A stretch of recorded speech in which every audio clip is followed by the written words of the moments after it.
lot of this isn't going to make sense to you, and I'm sorry about that. I'm just going to start at the beginning, with the house.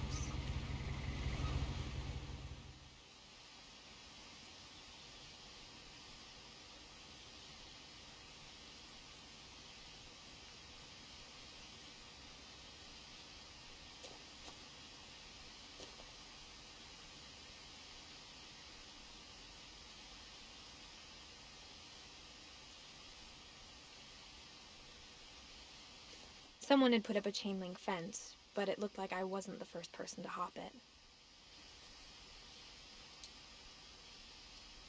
My brother Milton disappeared when I was 4. It was like the house just swallowed him up.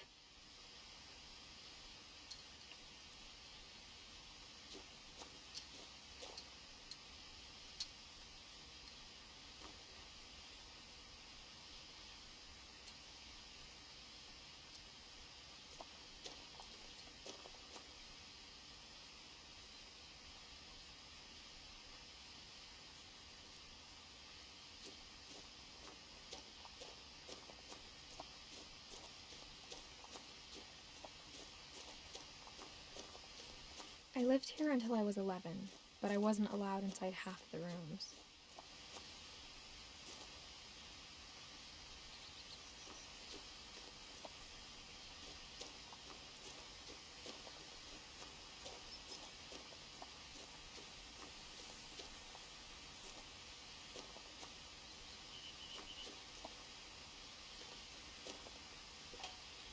Inside the mailbox were bills from 7 years ago, marked urgent, open immediately.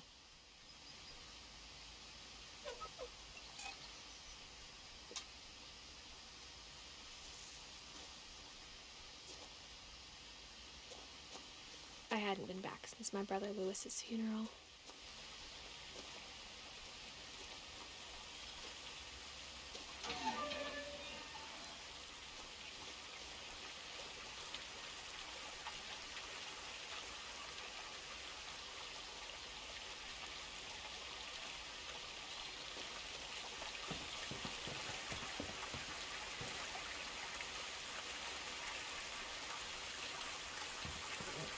In her will, my mother left me a key, but didn't tell me what it unlocked.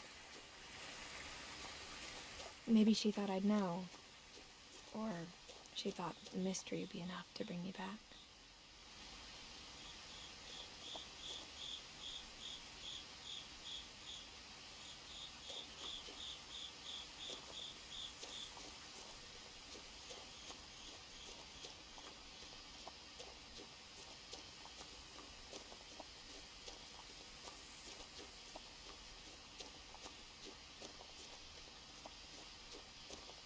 No one had driven this way in a long time, but I saw a few hoof prints.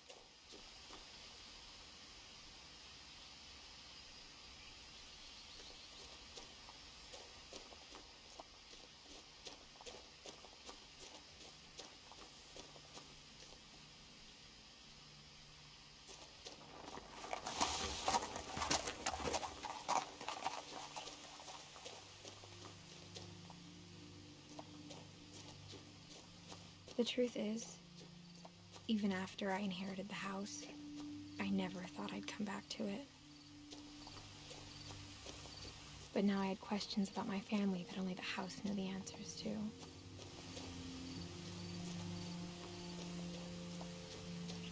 The house was exactly like I remembered it, the way I'd been dreaming about it.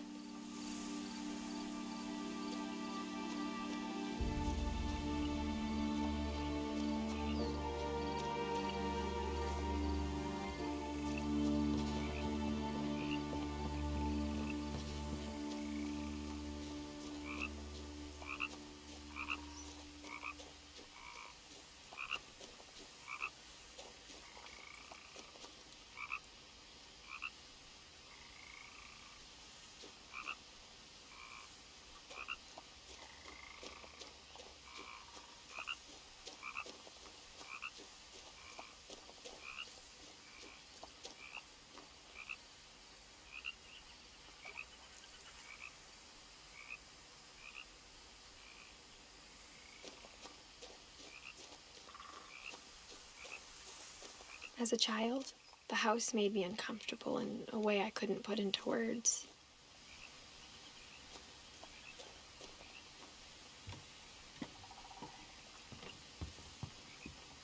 Now, as a 17-year-old, I knew exactly what those words were. I was afraid of the house.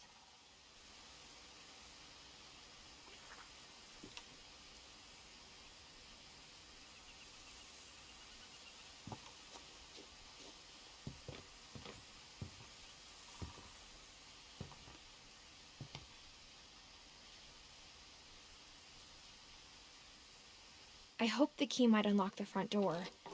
It didn't.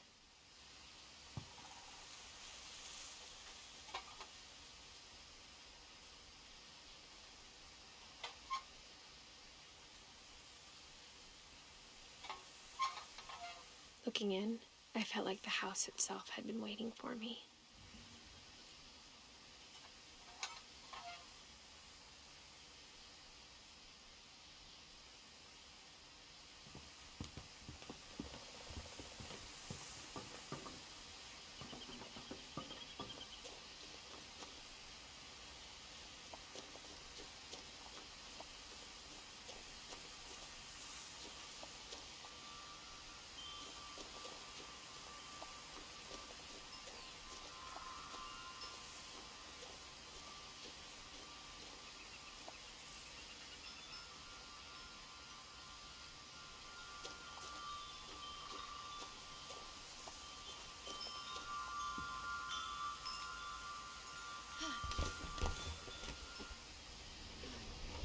Crawling through the doggy door used to be a lot easier when I was 11.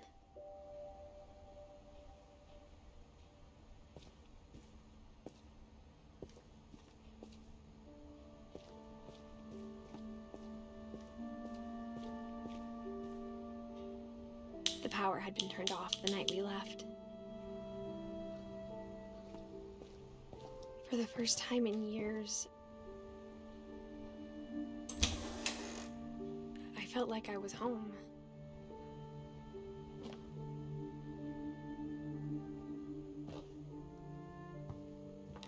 But instead of a family, there were just memories of one.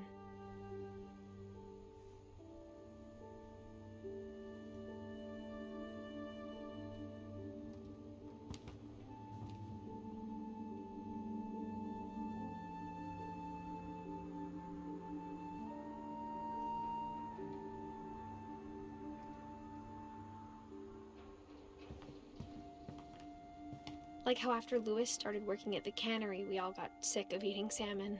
Except our cat, Molly.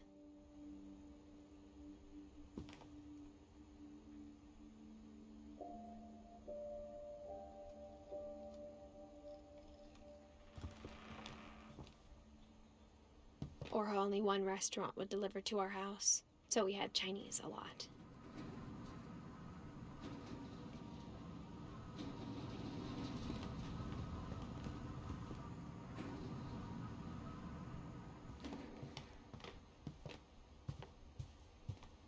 The table was still a wreck from the night we left. It was like a bomb had gone off, killing everyone but sparing the furniture.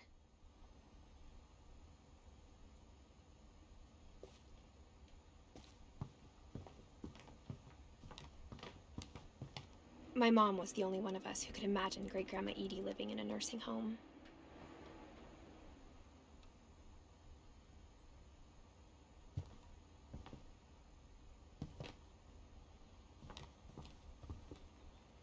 Nothing in the house looked abnormal. There was just too much of it, like a smile with too many teeth. Even the fireplace had a story. Edie told me the bricks came from the original house, after it sank.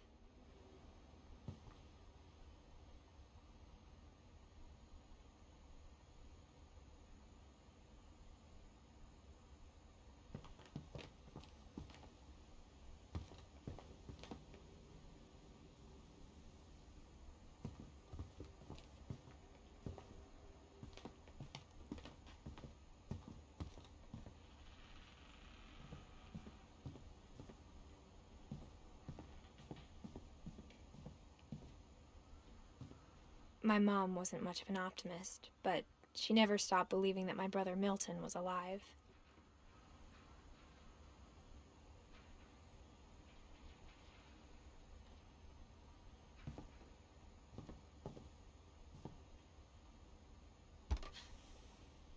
Edie told me once that every Finch who ever lived is buried somewhere in the library.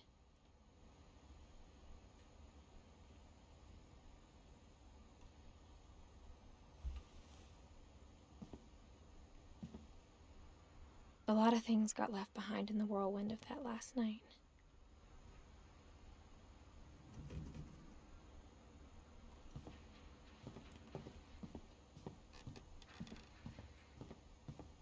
Mom always told me to stay out of the basement, so I wasn't too surprised when the key didn't fit.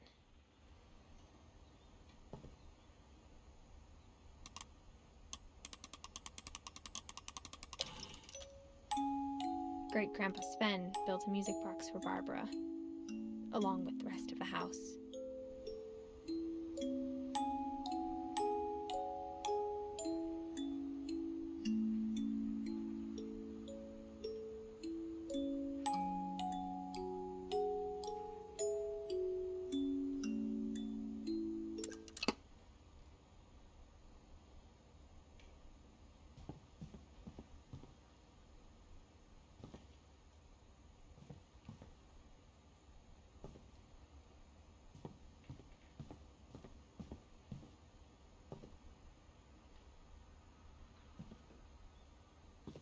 After Milton disappeared, Mom sealed up all the bedrooms. Then Edie retaliated and drilled peepholes.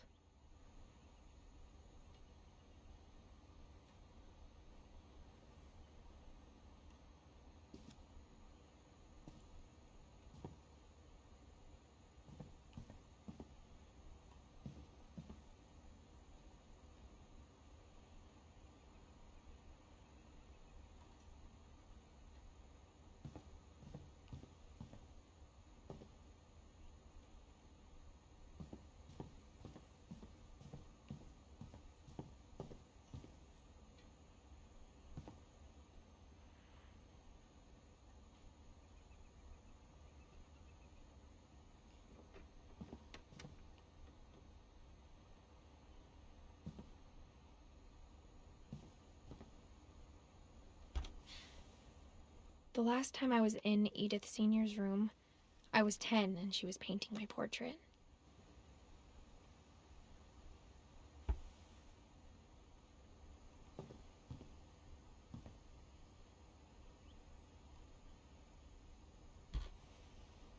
As a kid, I just assumed every house had peepholes and sealed rooms you weren't allowed inside of.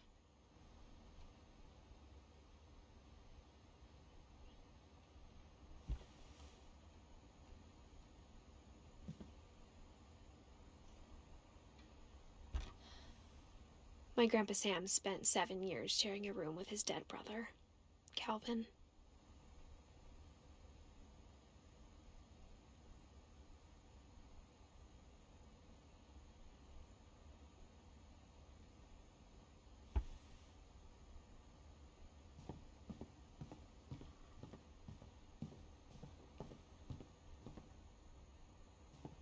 Whenever people ask me about my family, the first thing they always want to know about is Barbara.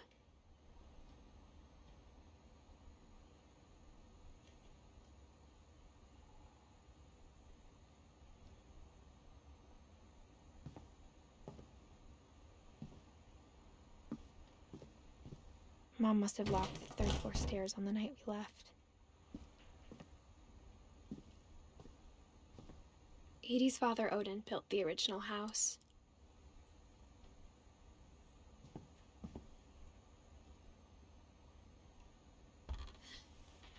Barbara was a child star for 2 years, until America grew out of it.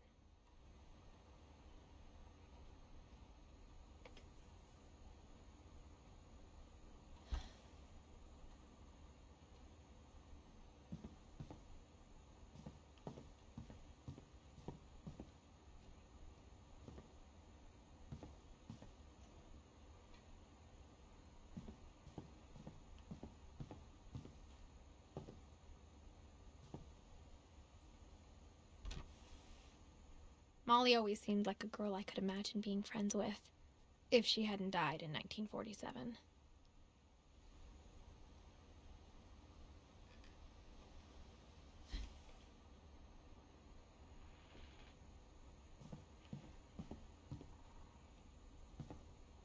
I spent a lot of time playing in Great Uncle Walter's room. I think my mom sometimes regretted not sealing it up.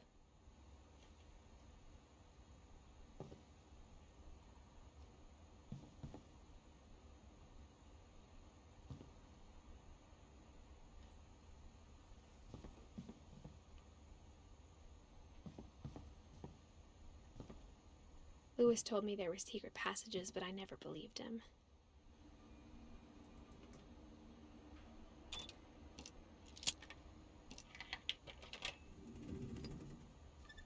Turns out, my mom was really good at keeping secrets.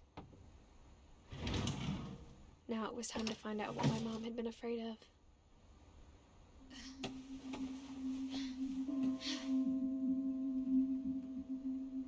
From the paintings on the wall, it was clear my brother Milton had been here before me.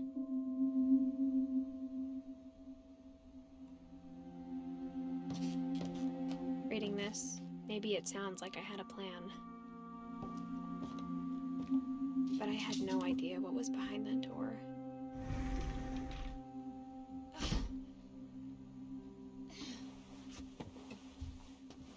Just like I had no idea where all this was gonna lead.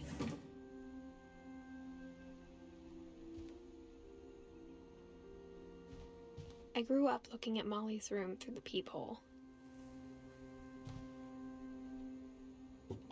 Molly's gerbil had a tiny bedroom with its own even tinier gerbil cage.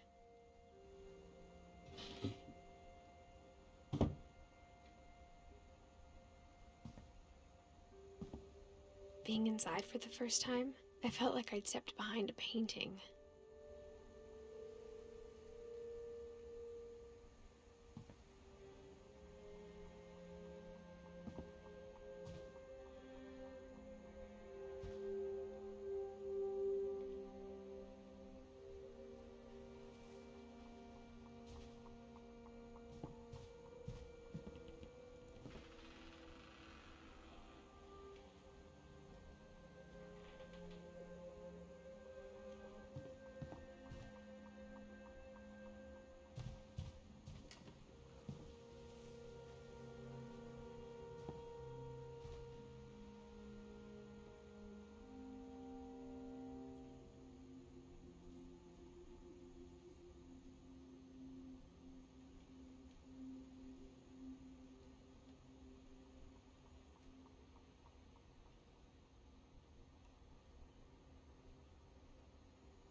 I got the sense Edie had spent a lot of time here, before my mom sealed the doors.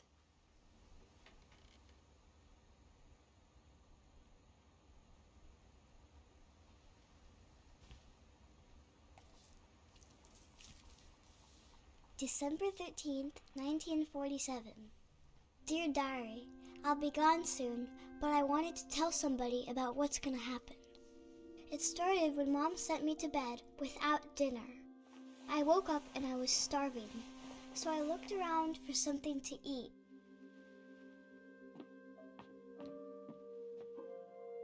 My Halloween candy was all gone.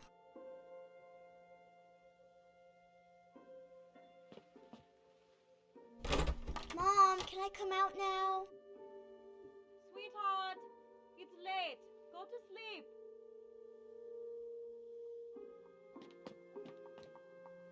The gerbil food was dry, but I didn't mind it.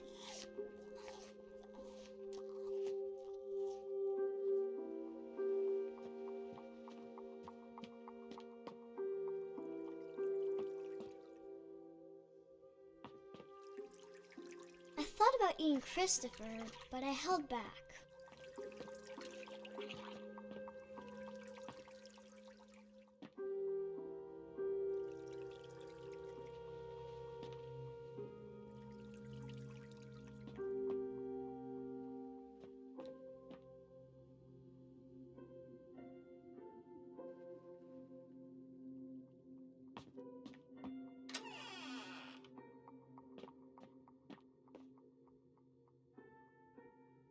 I kept eating and eating.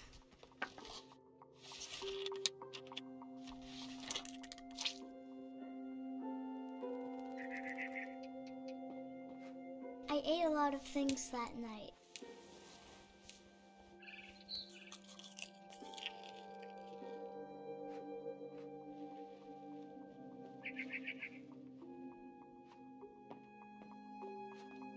Then I heard chirping outside my window. It was a barn swallow going back to her nest. I reached out for her.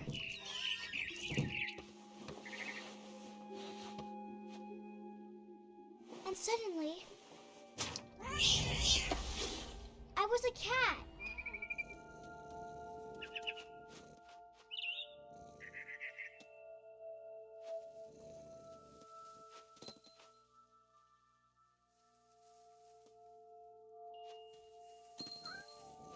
I tried to be quiet, but the bird was really scared.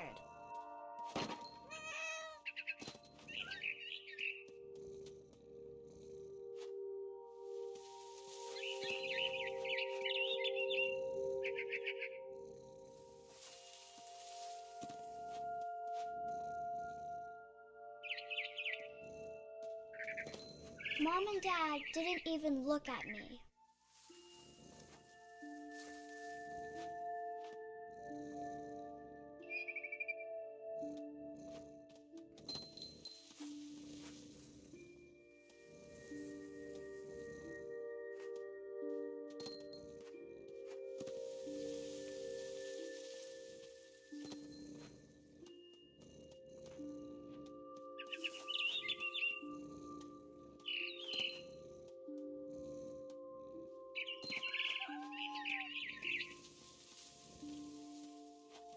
I jumped and I almost got her.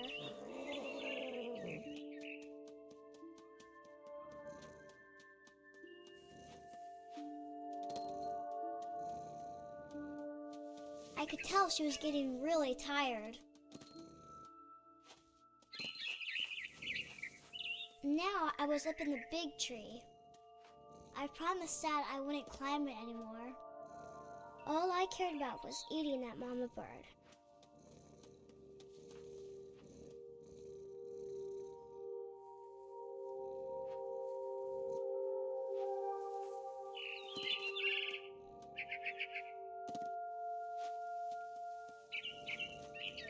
I gobbled her up. And suddenly, I was an owl. First, all I heard was the wind. Then I heard little teeth nibbling in the grass.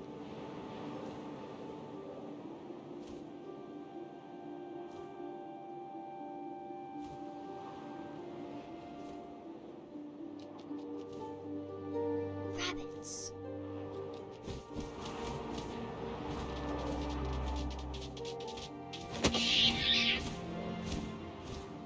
I imagined his face looking up and seeing mine through my talons.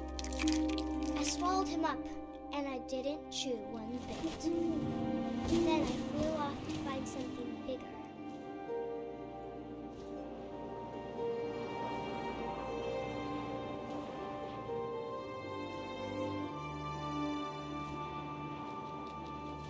A mama rabbit.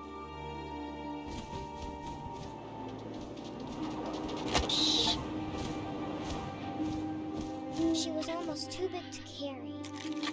I started choking, but I couldn't stop eating.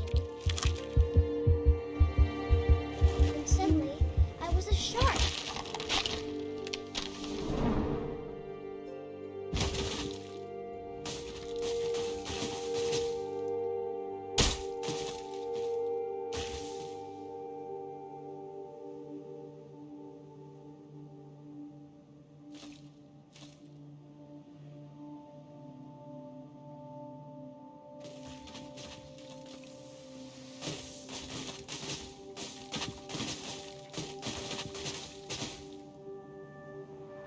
I rolled off a cliff and into the ocean. Now, I was hungrier than ever.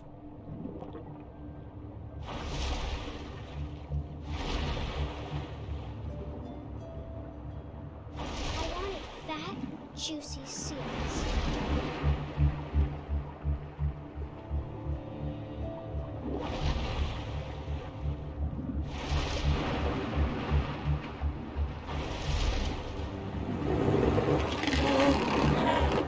I tore off her flipper, and it tasted really good.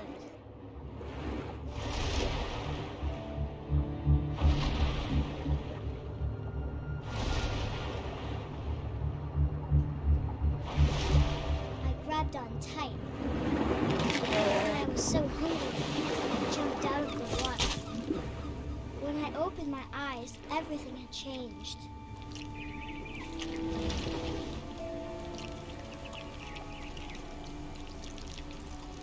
Now I was a monster, and I smelled people everywhere.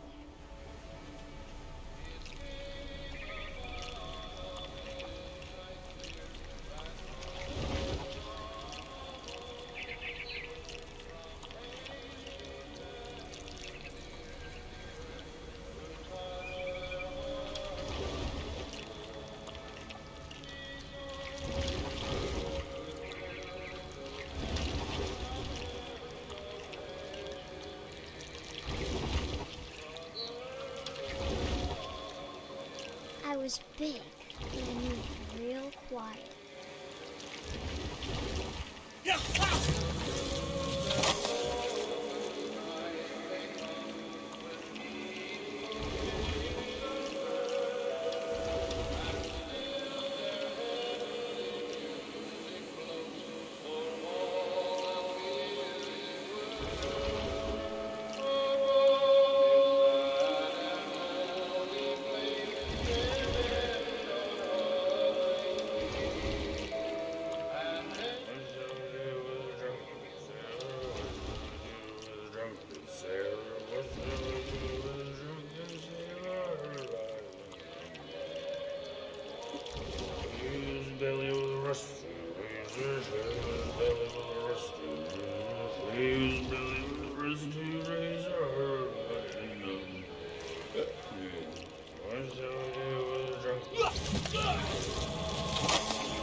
After the last passenger, I was still hungry. And across the water, I smelled something new. Something I had to have, so I swam towards it.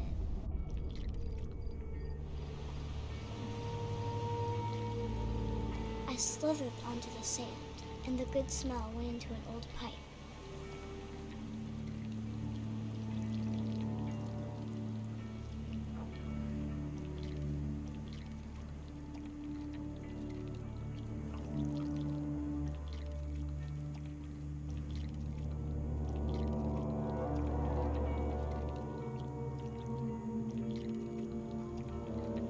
I got closer and closer.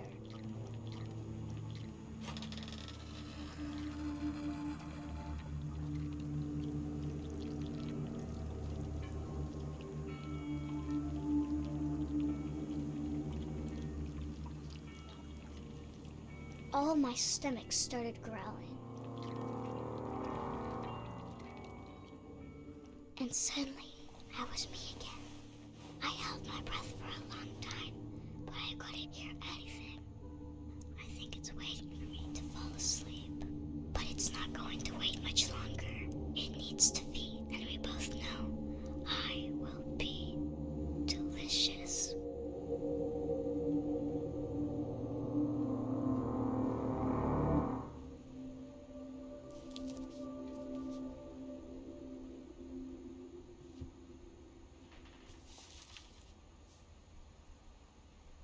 I'm not sure if I believed all of that, but I'm sure Edie would have.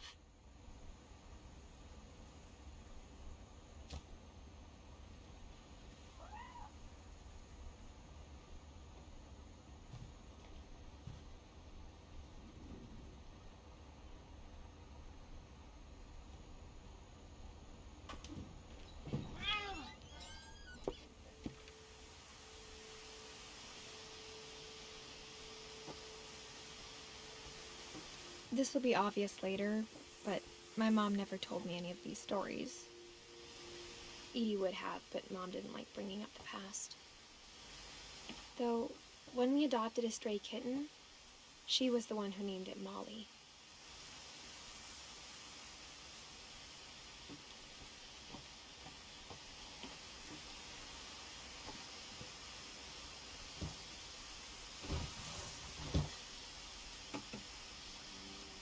I spent a lot of time in Great-Grandma Edie's room. When Edie told people Sven was killed by a dragon, she could also have said he was building a dragon-shaped slide that collapsed. She could have, but she didn't.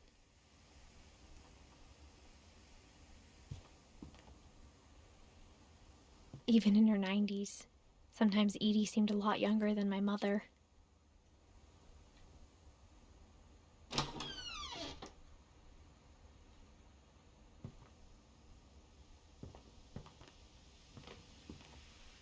One summer, they evacuated the island, but Edie refused to go. For a few weeks, she was a celebrity.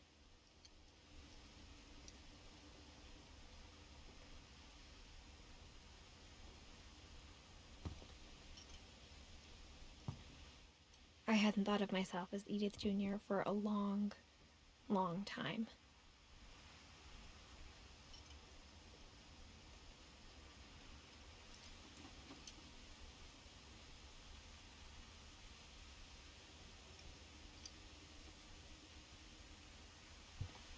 Edie gave a big interview about a mole man living under the Finch house. My mom was furious.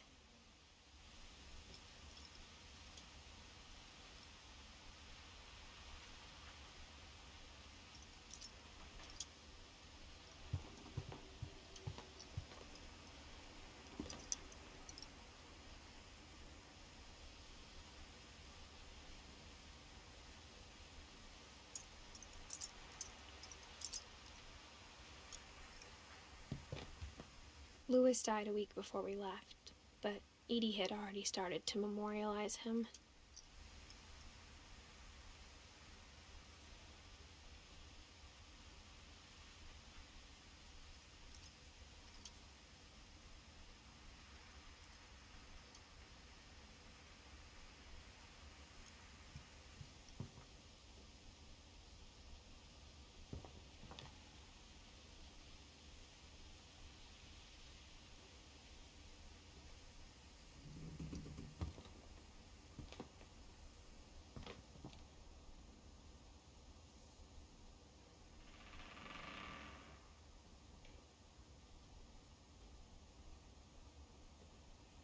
Her room was like a museum.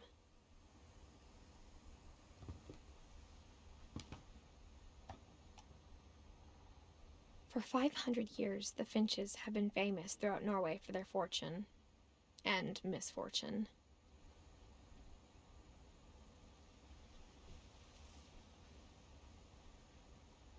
Odin Finch buries the latest victims of the family curse, his wife Ingeborg and their newborn son, Johan. On January 7th, 1937, he set sail with his family and his house, hoping to leave the curse behind. But 40-foot waves off the coast of Washington send the house and Odin to the bottom of the sea.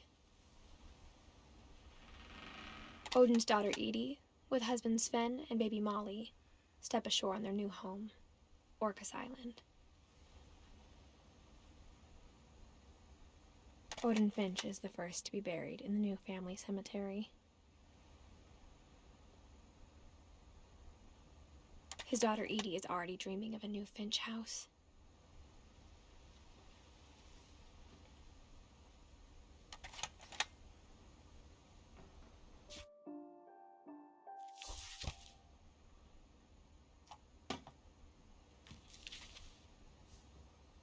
Whatever's wrong with this family, it goes back a long ways.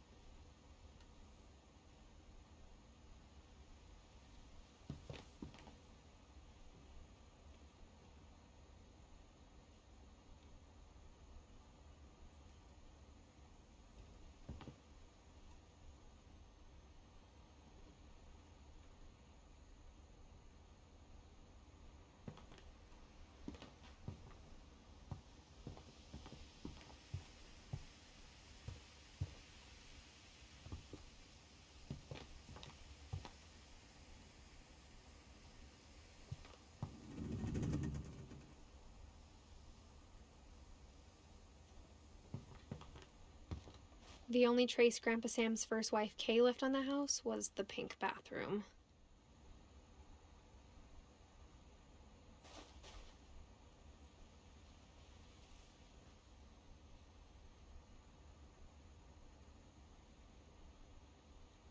It was a pretty big trace.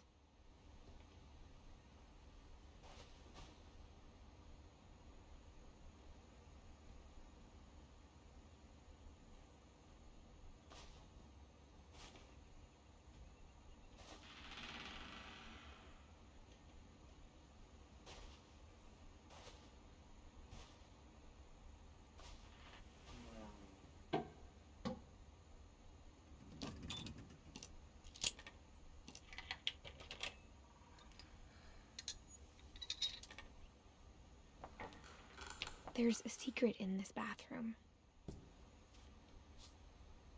It's in the last place you would look. It isn't in the cupboard. It's hidden in this book.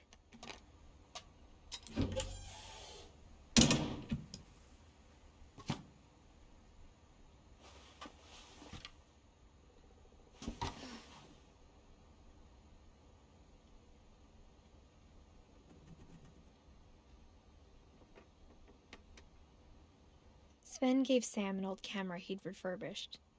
He never put it down.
I knew Grandpa Sam had a twin. And that he never talked about him.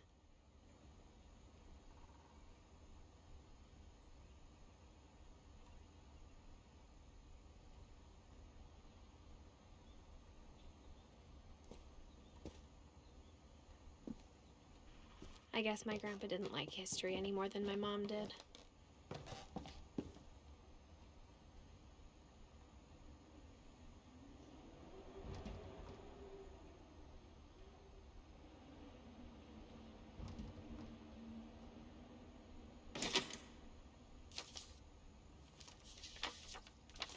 How I Want to Remember My Brother by Sam Finch. The thing I remember is that when he made up his mind, that was it. My brother said he'd die before he ate another mushroom, and he did. At Barbara's funeral, we swore he'd never be afraid again, and he wasn't. I think Calvin always wanted to fly.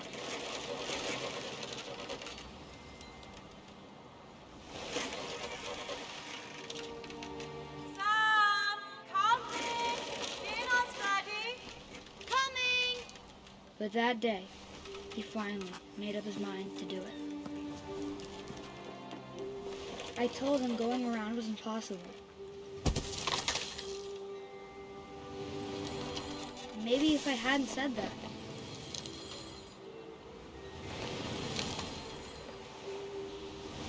Ahmed, I'm not gonna tell you again.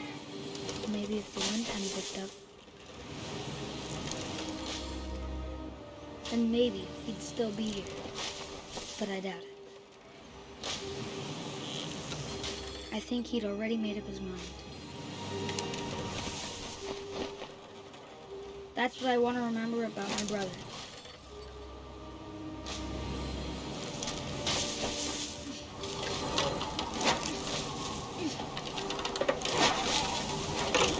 The day he made up his mind to fly. And he did.